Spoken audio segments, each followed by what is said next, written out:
Hello, and welcome to Nighttime Fables, a haven where stories come to life under the gentle hush of evening, guiding you toward a peaceful night's rest. Tonight, we bring you another calming tale, one crafted to ease your mind and invite a sense of tranquil calm. But first, let's take a few moments to prepare both body and mind for a restful sleep. Make yourself comfortable, and with each slow inhale and gentle exhale, feel the day's worries slowly melt away. It can be challenging to separate from the bustle of the day, especially as bedtime nears. Yet remember, the less we fret about falling asleep, the more our minds can let go of lingering tension. Let the gentle flow of your breathing soothe any concerns and allow tonight's story to guide you into a deep, restorative slumber. Now get cozy and let the soft glow of nighttime fables envelope you. Enjoy this story, and may it lead you into a serene and restful sleep.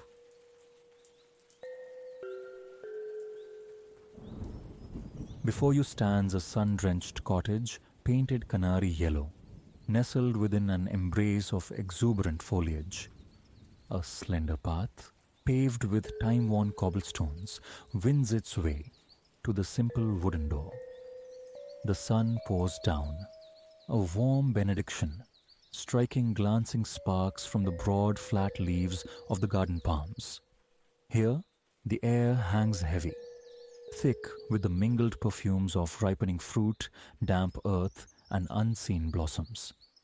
You allow your bare feet to press into the cool, yielding grass, your gaze drinking in the bursts of orange and pink blooms as your lungs fill with the intricate floral and citrus tapestry.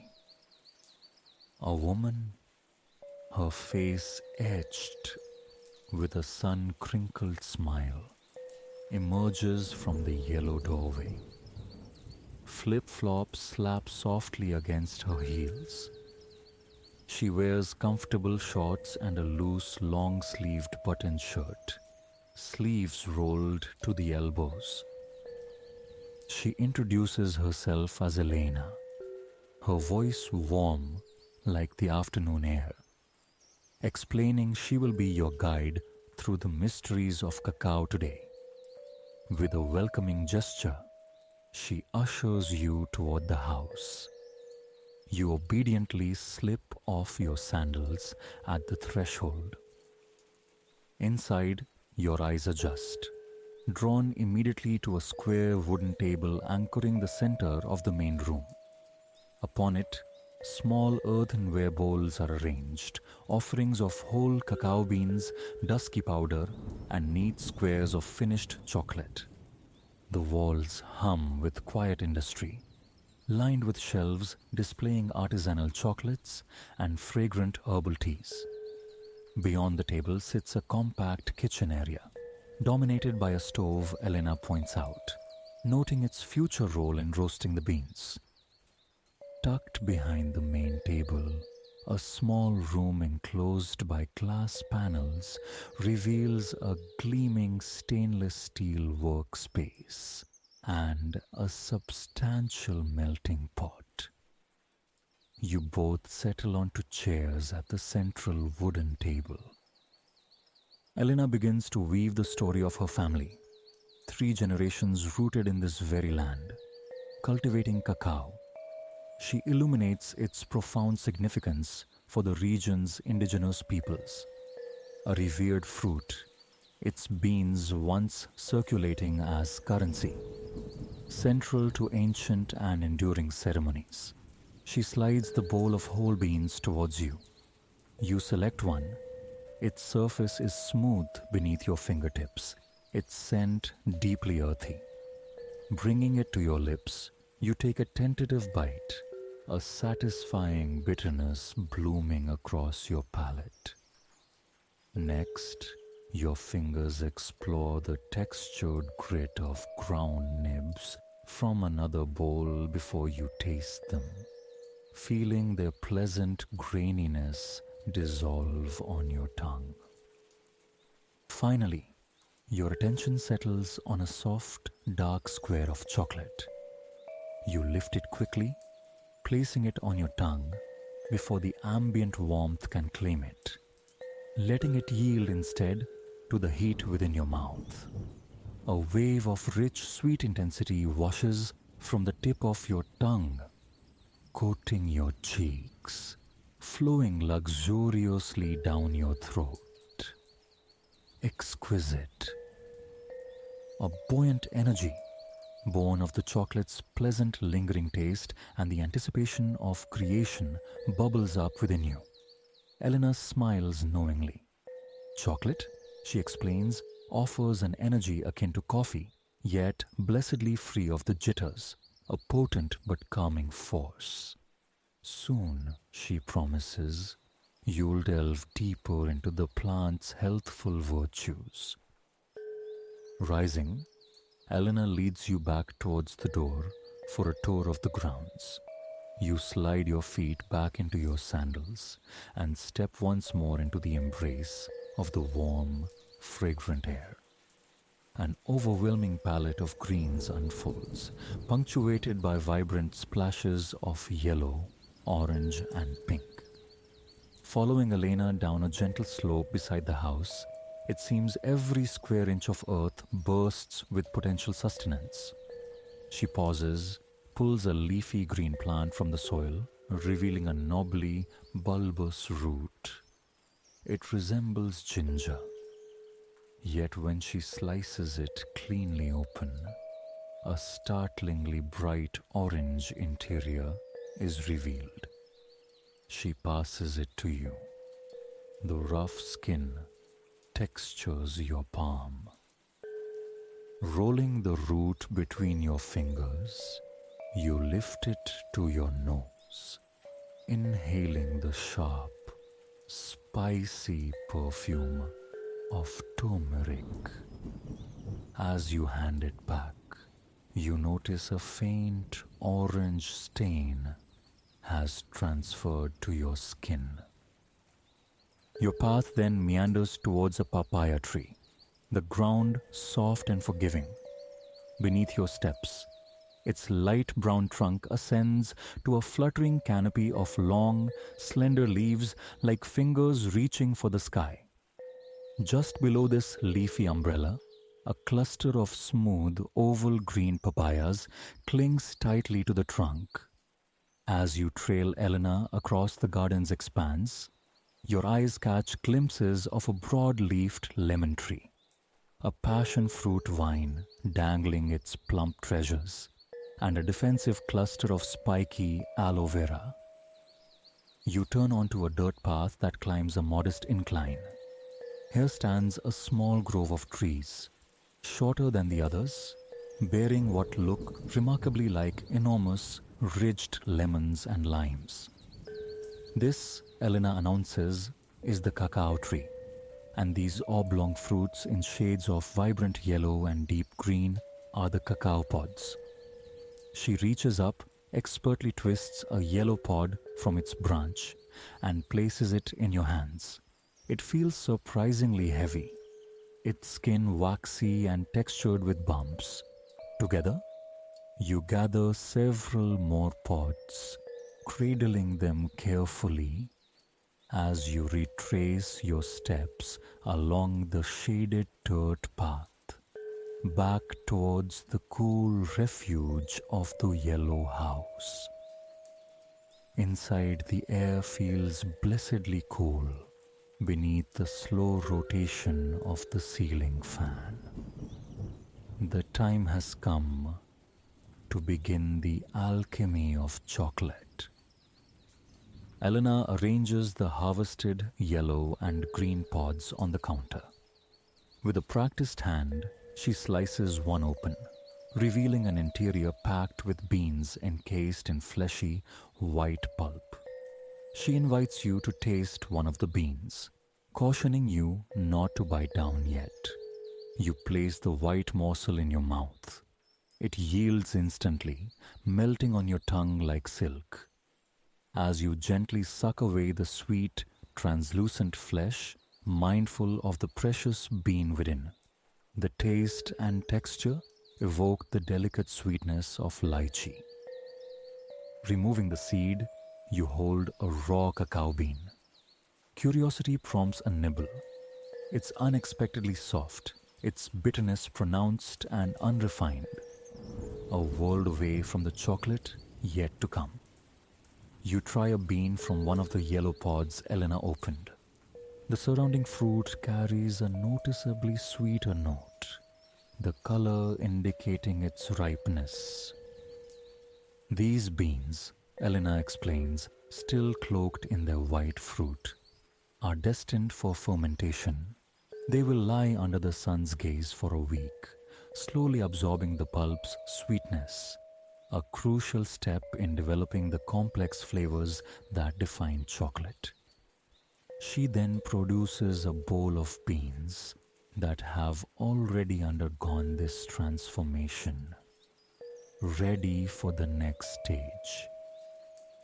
With a click and a soft whoosh, Elena ignites the gas stove, placing a large, well-seasoned frying pan over the flame. You carefully pour the fermented beans into the waiting pan and begin the process of dry roasting. Almost immediately, alluring aromas of pure chocolate begin to rise like steam. You stir the beans constantly, listening to the gentle rhythmic clatter against the hot metal. After several minutes, when the scent has deepened and the beans have darkened slightly, you remove the pan from the heat and tip the contents onto a plate. Picking one up, you feel its satisfying warmth radiate into your palm before taking a bite. The outer shell offers a delightful crunch, yielding to an intense, warm cocoa flavor that floods your mouth.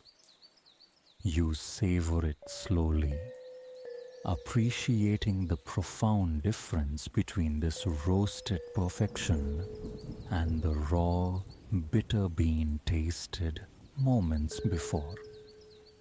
Once the taste test concludes, you roast a second, larger batch, pouring the finished beans into a bigger bowl. Then, you and Elena walk past the glass-walled chocolate room, out the back door, and onto a wooden deck. Before you stand two sturdy grinders, awaiting the roasted beans.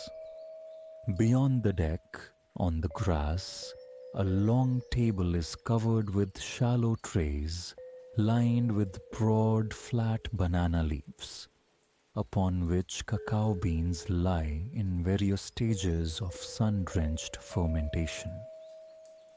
Returning your focus to the deck, you pour a portion of the warm, roasted beans into the hopper of the first grinder. You begin to turn the metal handle. A satisfyingly rhythmic motion. The machine groans softly as it crushes the beans into smaller, irregular pieces, cacao nibs, which tumble into a tray on the other side. The very act of grinding releases a potent wave of chocolate aroma, stirring faint, pleasant echoes of childhood treats. Scooping up a handful of the warm nibs, you inhale deeply before letting them cascade through your fingers. You pour the remaining beans into the grinder, continuing to turn the wheel. The lush green backdrop of the garden, a serene accompaniment to your labor. When all the beans have passed through the first grinder, Elena demonstrates the next step, sifting. She scoops up handfuls of nibs and lets them fall, allowing the gentle breeze to carry away the lighter papery shells while the heavier, denser ground cacao falls cleanly back into the tray. You try it yourself, feeling the cascade of grounds through your fingers, watching the shells flutter away like brown confetti, settling onto the earth around the grinding station, which is already carpeted with them, perfuming the air. The soft hooting of unseen birds drifts from the nearby trees, and a light breeze cools your face. Every sensation of the afternoon feels utterly, simply right. A deep-seated delight settling within you even before the final chocolate is tasted. Suddenly, a flash of brilliant color catches your eye. A scarlet macaw has landed gracefully in the branches of the papaya tree before you. You pause, watching it settle, admiring its magnificent plumage, listening for a moment to its exotic call. Costa Rica, you reflect, truly pulses with life, a vibrant tapestry woven from the fruits you've tasted and the creatures you've seen and heard. After the nibs are thoroughly sifted, the shells whisked away by the breeze, you carry the tray to the second grinder. This machine promises an even finer grind. Round and round, you spin the lever again, watching the nibs transform into a progressively finer powder. With each rotation, the scent of pure cocoa intensifies, conjuring cozy memories of steaming mugs warding off winter chills. The breeze continues its gentle caress against your skin as you work, oblivious to the delicious transformation underway. A large iguana lumbers slowly across the yard. Finally, the last of the nibs are ground. Elena appears with a glass of cool water. You take a grateful sip, wiping a bead of sweat from your brow. This chocolate creation demands effort, yet the work itself feels deeply satisfying. Resting for a moment, you breathe deeply, noticing how the rich chocolate aroma now beautifully intertwines with the lingering floral scents from the garden. An utterly intoxicating blend.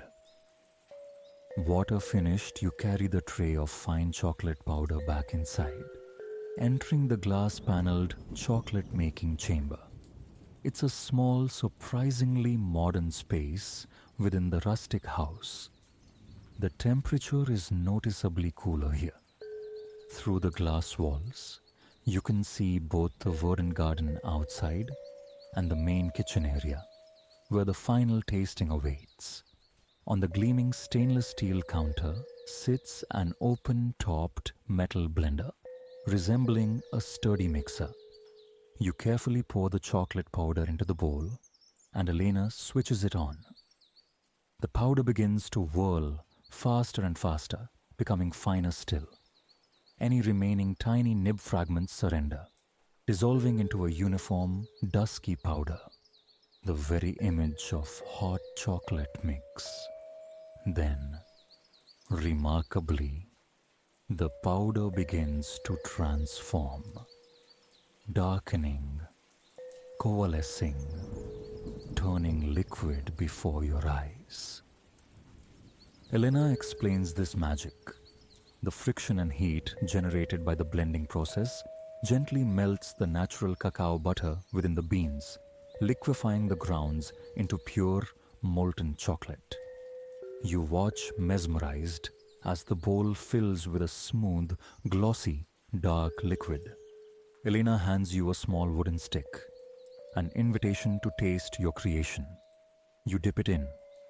The mixture is thick, almost gooey, clinging heavily to the wood as you lift it out. The taste of the pure blended cacao is astonishingly rich and creamy, almost decadent, despite the complete absence, thus far, of milk or sugar.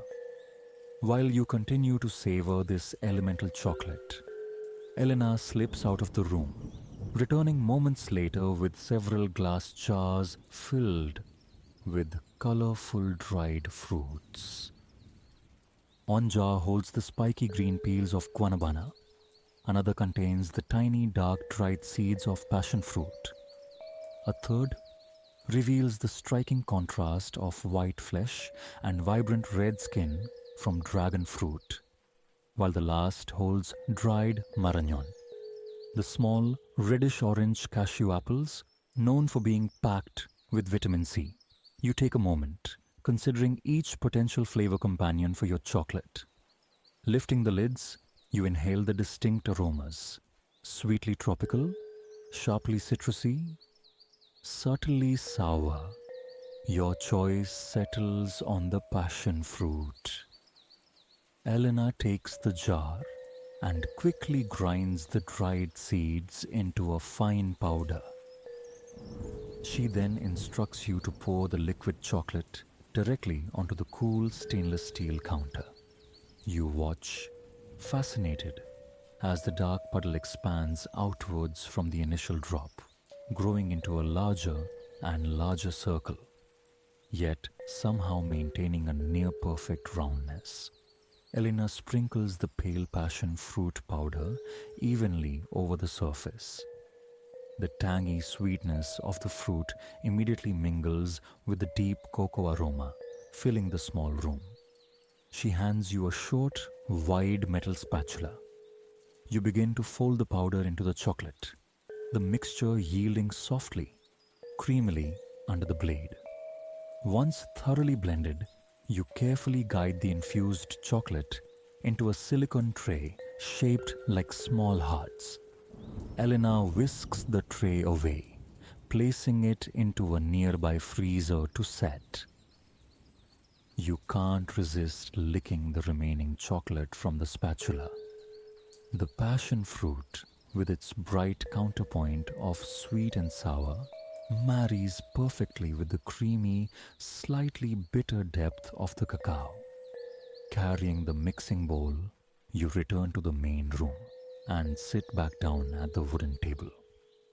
Elena joins you, and together, using wooden sticks, you scrape the sides of the bowl, ensuring none of the delicious residue is wasted. You marvel again at the unique and utterly scrumptious flavor profile of the cacao beans, revealed anew at each stage of the transformation. It's easy now to understand why ancient cultures might have deemed this the food of the gods. Indeed, given its revered status, letting any go to waste feels almost sacrilegious. Elena grins, sharing the simple pleasure of the moment with you, and begins to talk about the health benefits attributed to eating raw or minimally processed chocolate. It can boost energy, she says, and alleviate stress. Some studies even suggest cardiovascular benefits from consuming this rich food. She gestures towards the garden, mentioning that many of the plants she cultivates possess medicinal properties, aiding digestion, bolstering the immune system, or enhancing mental well-being. Feeling the pleasant warmth spreading through you and the lingering taste of chocolate on your tongue, it's easy to believe. You continue chatting easily as you wait for the chocolate hearts to harden, becoming more attuned to the subtle sounds of the house itself, the gentle creaks and whispers of the old wood settling around you.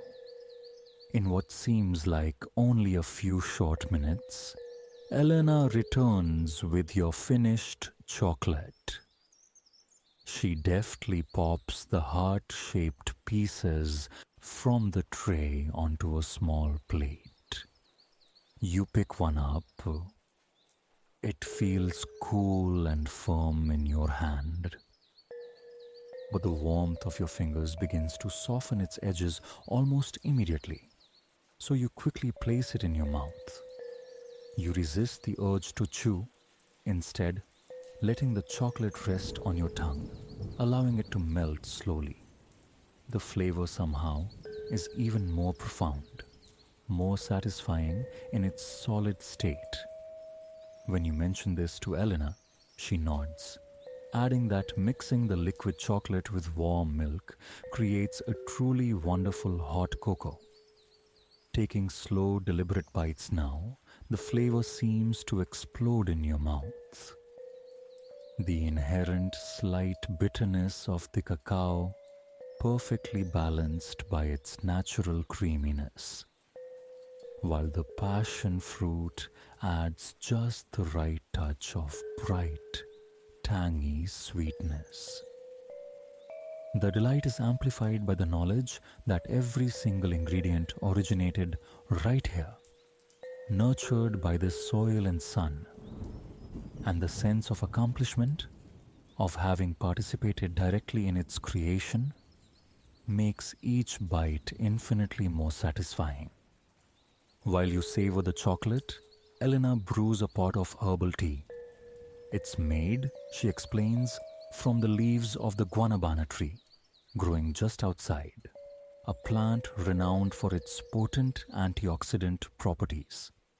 Long before modern pharmaceuticals, people relied on it to treat various ailments, and its use persists today. She pours you a cup. The tea is smooth, carrying a subtle bittersweetness that perfectly complements the richness of the cacao. As you sip the warm tea and finish the last of the chocolate hearts, laughter comes easily. You share stories with Elena, your knowledgeable and gracious guide. She speaks of her childhood immersed in the Costa Rican rainforest, of learning the art of chocolate making from her elders. You, in turn, share glimpses of your own life, mentioning favorite treats from home. Outside, the sun is beginning its descent, painting the sky in hues of orange and rose. When you take the final bite of chocolate from the plate, a slow smile spreads across your face, prompted by the deeply soothing taste. You linger over it, letting it melt partially on your tongue before chewing slowly, feeling the flavor permeate not just your mouth, but seemingly your entire being. Everything about it feels heavenly.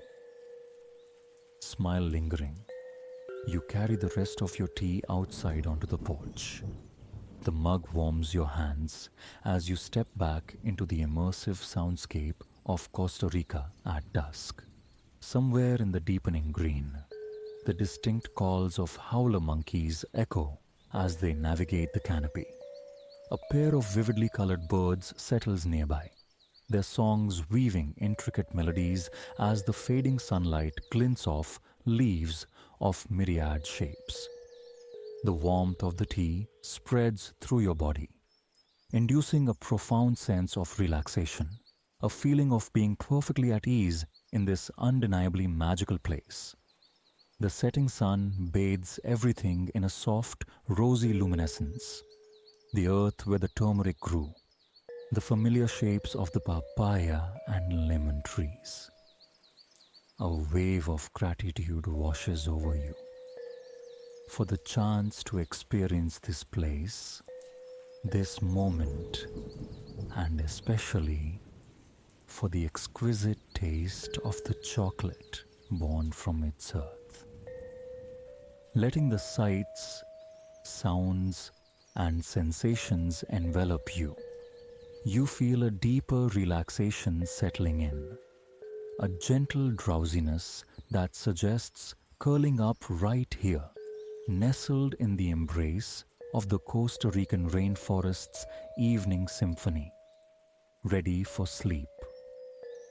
Within the quietude of a Venetian hostel room, where the evening air hung thick with anticipation and the scent of old stone, Alara stood adrift in thought. Her friend, Chloe, deftly twisted the final strands of Alara's hair into place, a silent collaborator in the night's unfolding potential.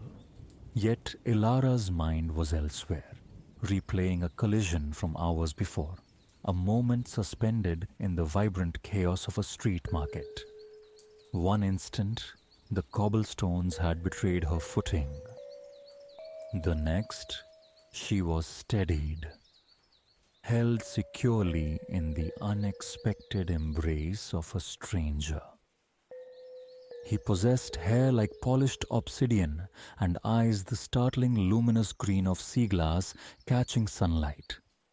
Matteo, he'd introduced himself, and as the name left his lips, the surrounding clamor, the hawkers' cries, the jostling crowds, the very pulse of Venice seemed to recede into a muted hum. It felt scripted, unreal. Elara had braced for a polite dismissal, the swift return to anonymity, but he lingered.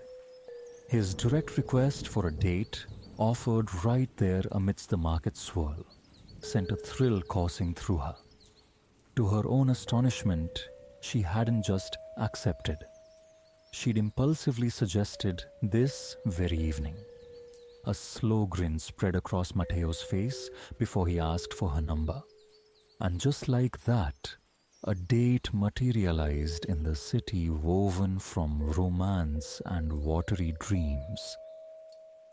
Venice. For as long as memory served, Elara had harbored visions of this fairy tale archipelago, yearning to immerse herself in the fabled La Bella Vita. She recalled childhood encounters with photographs, the Grand Canal carving its serpentine path, the sharp, elegant lines of Gothic architecture, images that had ensnared her imagination.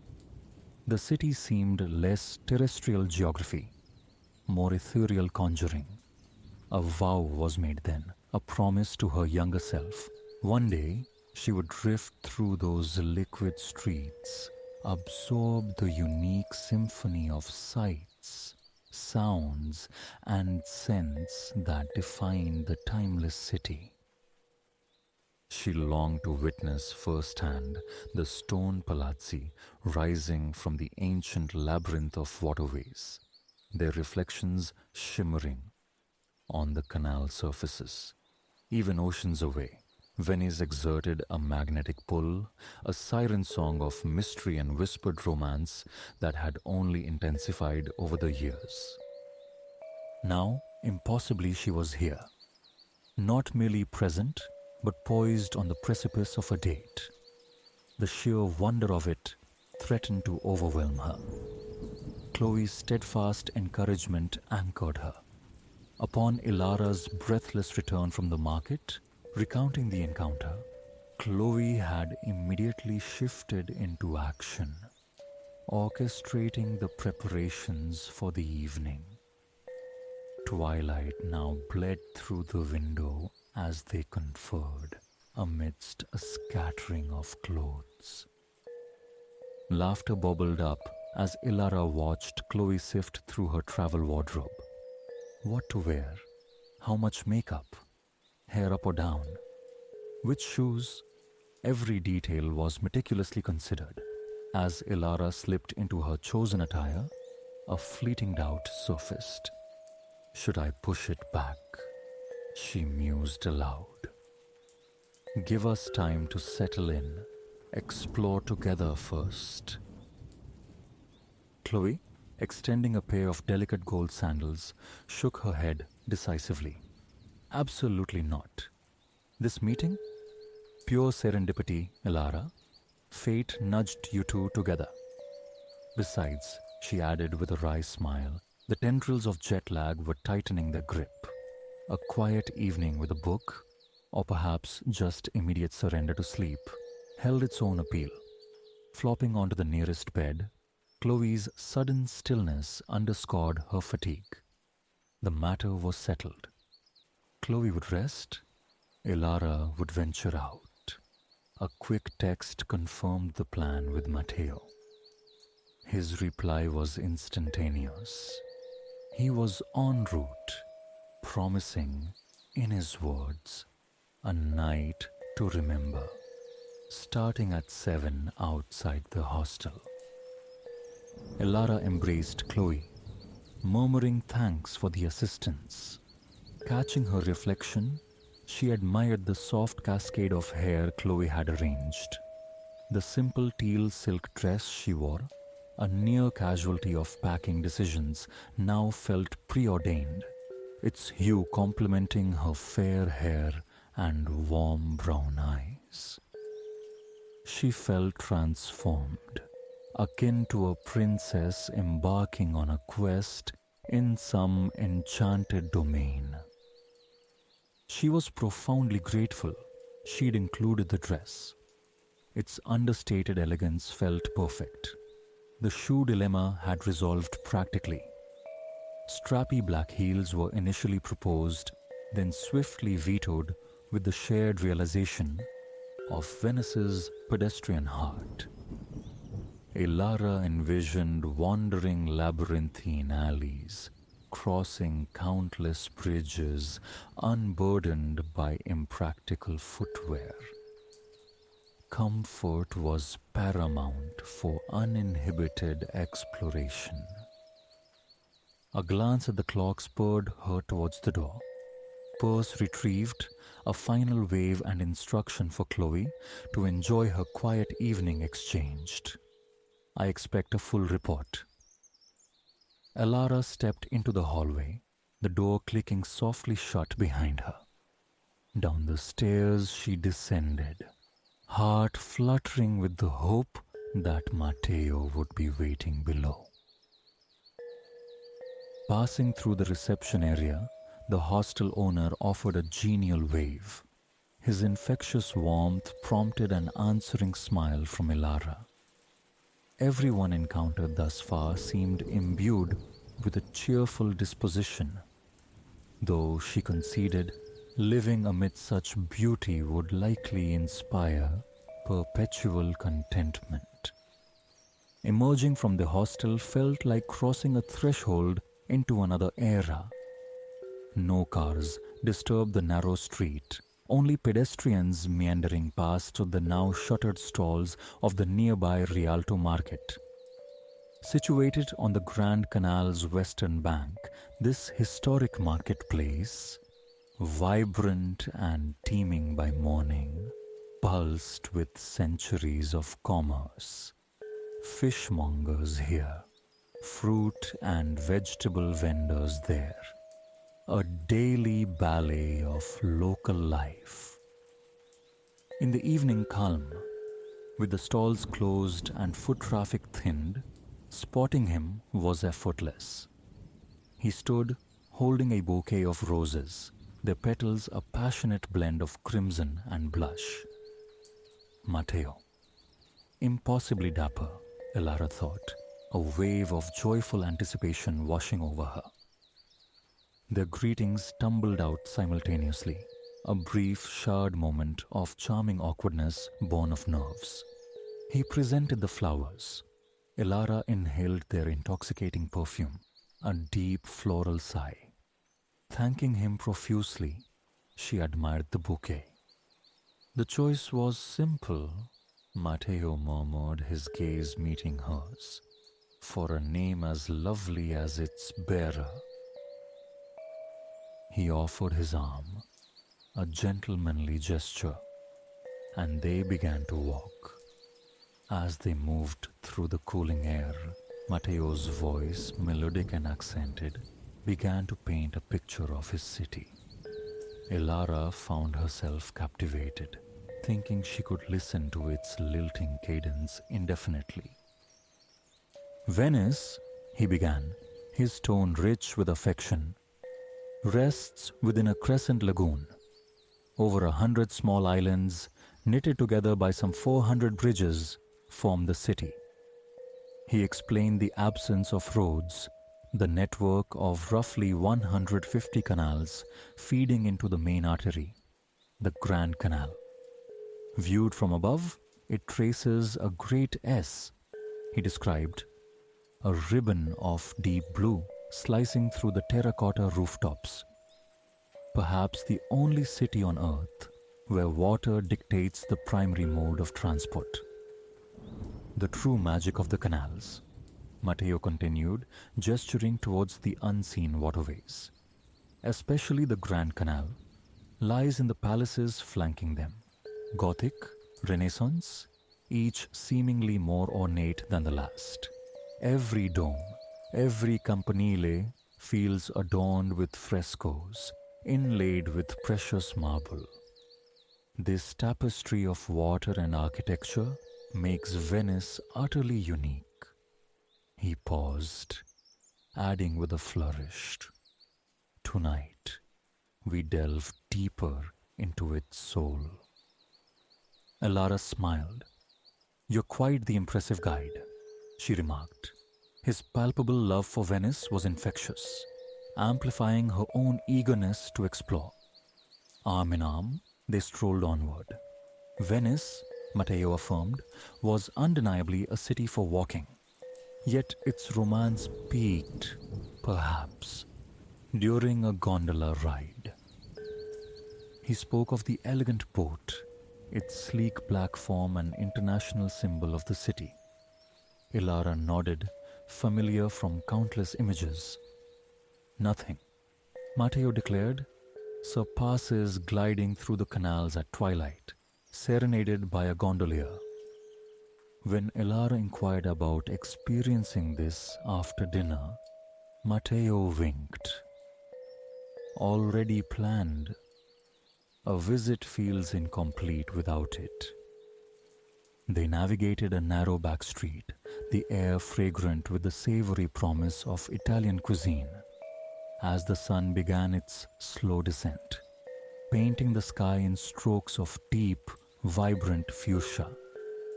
Matteo pointed out churches faced with priceless marble, elegant merchant houses stacked 3 or 4 stories high, testaments to the maritime commerce that had built Venice's fortune. Elara absorbed his words, marveling at the dense verticality, the sheer scale compressed into even modest structures. She felt delightfully lost adrift in a sea of history and beauty. Knowing her hostel was near the Rialto market offered little orientation amidst the overwhelming density of landmarks. Then, looming ahead, a colossal structure arched into the twilight, defined by 3 walkways and strung with twinkling lights. A bridge. But not just any bridge. Recognition dawned. She turned to Matteo, who was already smiling. "The incredible Ponte di Rialto," he announced. "One of the most famous bridges in the world." Elara simply stared, momentarily speechless, the sight stealing her breath with its magnificence. Matteo recounted its history. The original wooden structure yielding to the 16th century stone marvel designed by Antonio da Ponte. Anthony of the Bridge, fittingly enough.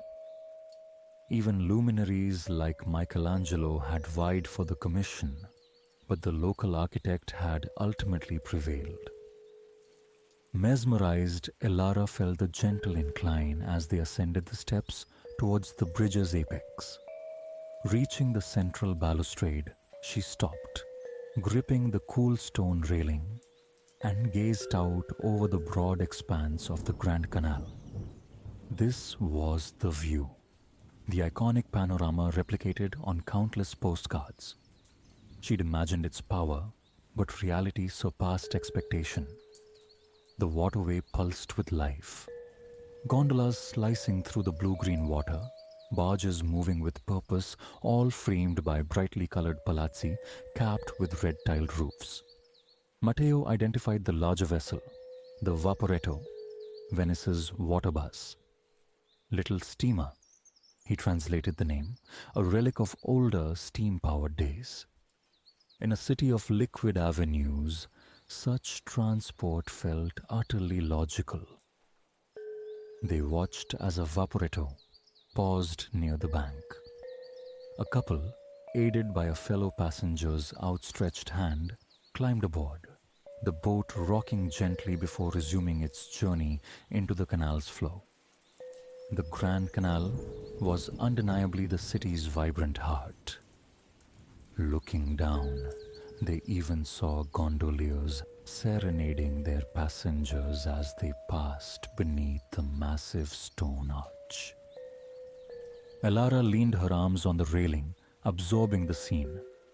Matteo joined her, Standing close, in companionable silence, they observed the ceaseless ballet of boats below. La Serenissima, the most serene.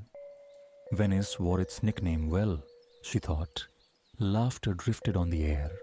Fellow onlookers seemed as captivated as she was. The sunset intensified the beauty, painting pale velvet streaks across the deepening sky. Elara slipped out her phone, capturing the vista before turning to snap a picture of Matteo. He then politely flagged down a passerby, requesting a photo of them together against the glorious backdrop. The kind stranger obliged, chuckling as their slightly self-conscious smiles met his lens. "A handsome couple," he commented, returning the phone before moving on. Matteo winked at Elara, taking one final shot of her against the fading light. "The best one yet," he declared. Pocketing her phone, they watched the last vestiges of daylight surrender to dusk. It was, quite simply, the most beautiful scene Elara had ever witnessed.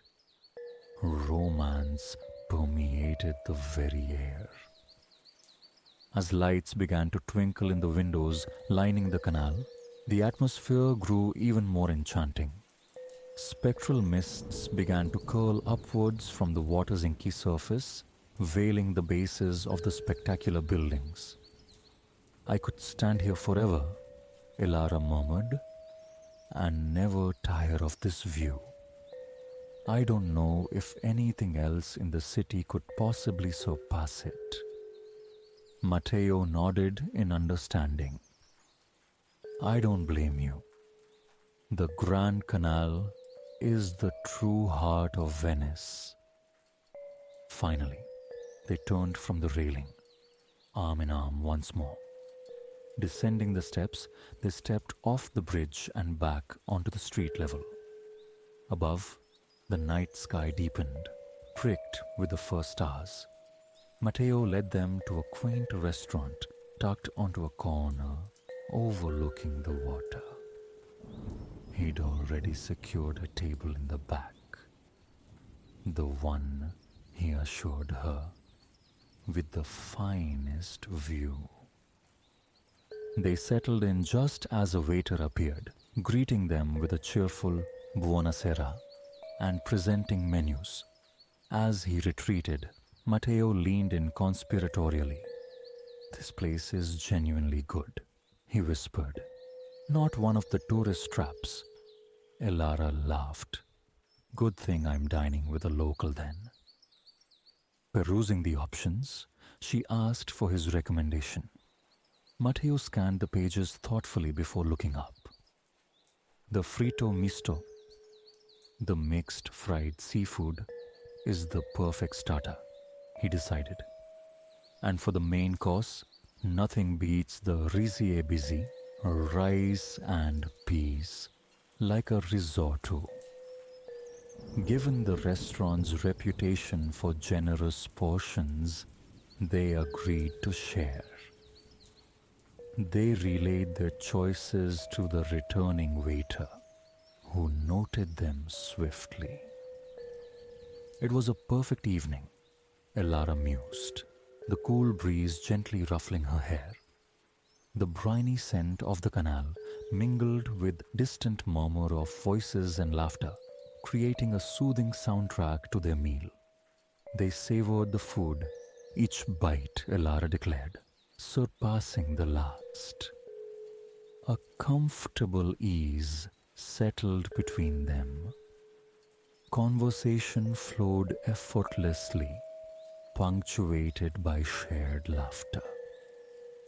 Time seemed to dissolve in their enjoyment.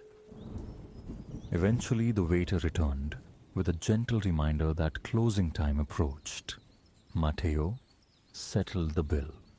Sensing Elara's slight wistfulness that the evening might be concluding, he reached across the table and took her hand. A smile touched his lips.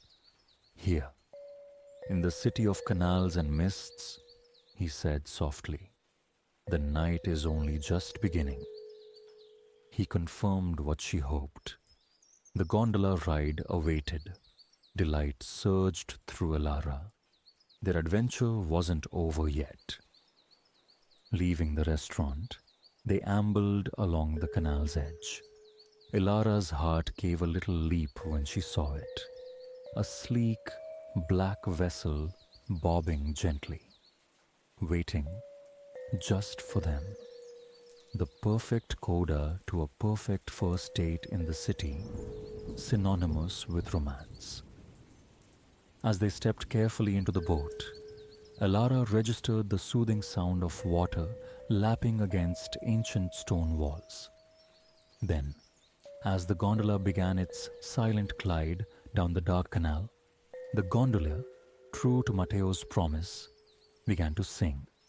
His voice a lovely, melancholic melody that echoed softly across the water. The experience was profoundly serene, deeply calming. A blanket of peace enveloped Elara. She looked at Matteo, his profile silhouetted against the dimly lit palazzi, and smiled. "Thank you," she whispered, "for the most romantic Venetian adventure." The gondola carried them onward, deeper into the velvet embrace of the Venetian night.